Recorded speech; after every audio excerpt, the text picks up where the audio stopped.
Onion purchased Alex Jones's InfoWars at auction. Now, to preface this, since I have put this up on my tabs to prepare for stream, a judge has said that they're going to look at it so that they can give other buyers a chance to bid as well. But, I mean, they've won their bid so far. The bid is currently the top bid. And I think the Onion is going to follow through. The Onion wins bid for Alex Jones's InfoWars.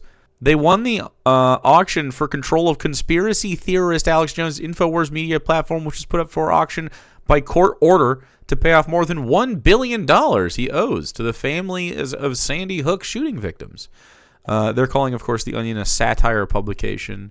But let's be real, they're more of a prophecy publication. They just are usually ahead of their time by a couple years. Jones said in a post on social media Thursday that InfoWars was being shut down and was bought by The Onion.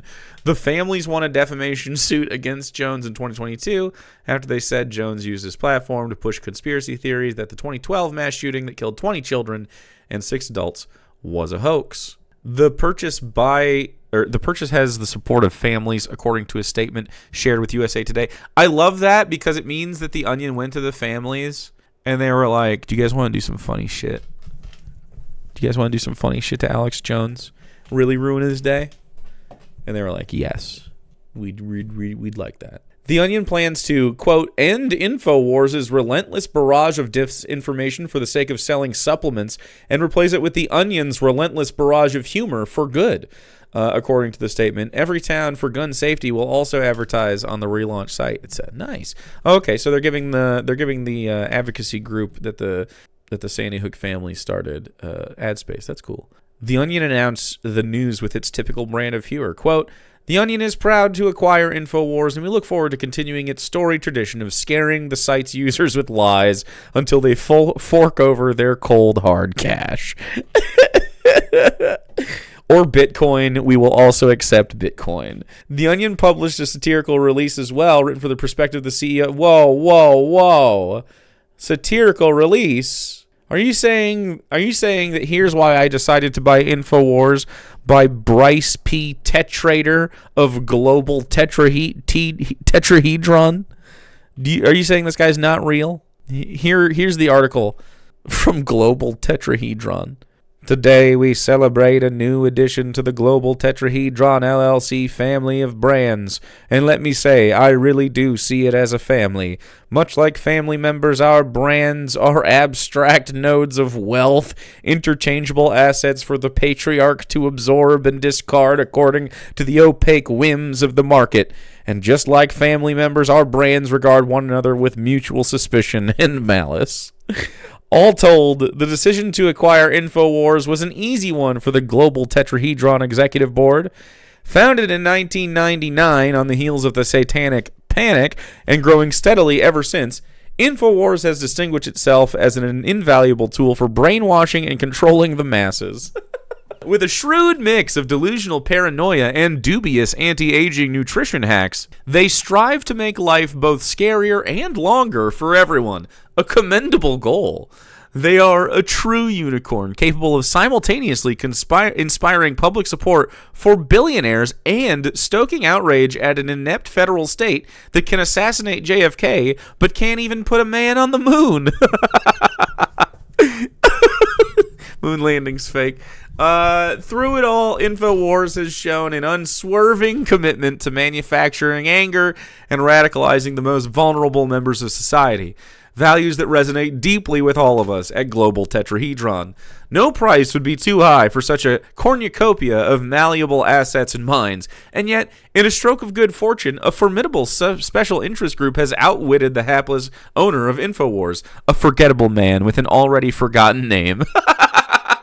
And forced him to sell it at a steep bargain, less than $1 trillion. Make no mistake, this is a coup for our company and a well-deserved victory for multinational elites the world over. What's next for InfoWars remains remains a live issue. The excess funds initially allocated for the purchase will be reinvested into our philanthropic efforts that include business school scholarships for promising cult leaders, a charity that donates elections to at-risk third world dictators, and a new pro bono program pairing orphans with stable factory jobs at no cost to the factories. It's crazy because this note is going to be used in the future when one of the companies do this. It's going to be great. As for the vitamins and supplements, we are halting their sale immediately. Utilitarian logic dictates that if we can extend even one CEO's life by 10 minutes, diluting these miracle elixirs for public consumption is an unethical waste.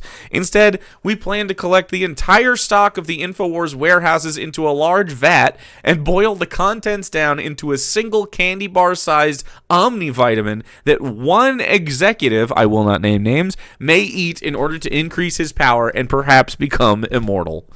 All will be revealed in due time. For now, let's enjoy this win and toast to the continued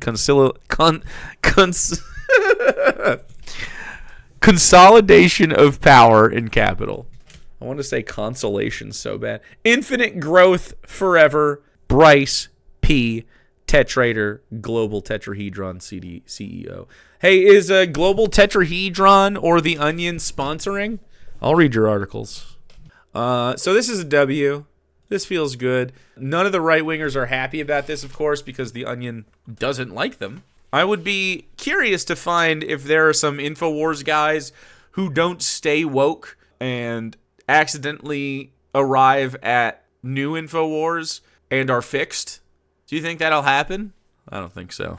Alex Jones himself is going to continue streaming under the name Alex Jones. And I'm sure all the platforms are going to let him do it and say crazy shit the whole time. Wonderful. Anyway, they're going to relaunch in January. And so we get to see what InfoWars looks like in January. And it's going to look quite oniony. Competitor of Compu Global Hyper Meganet? Yes. I'm so excited for people to cite Onion articles not realizing they're parody. That's always peak comedy. This happens. This definitely happens. I am actually not too mad that the judge lets him keep doing it because it means the victims can take from him in perpetuity. That would be okay. That would be okay. They're trying to get his X account, his Twitter. Also, he could argue that the judge is violating his First Amendment right. By what? The judge said you can't do this. Wait, I don't understand. I don't understand how that would work. People still use Twitter? Some of us are on both Twitter and Blue Sky.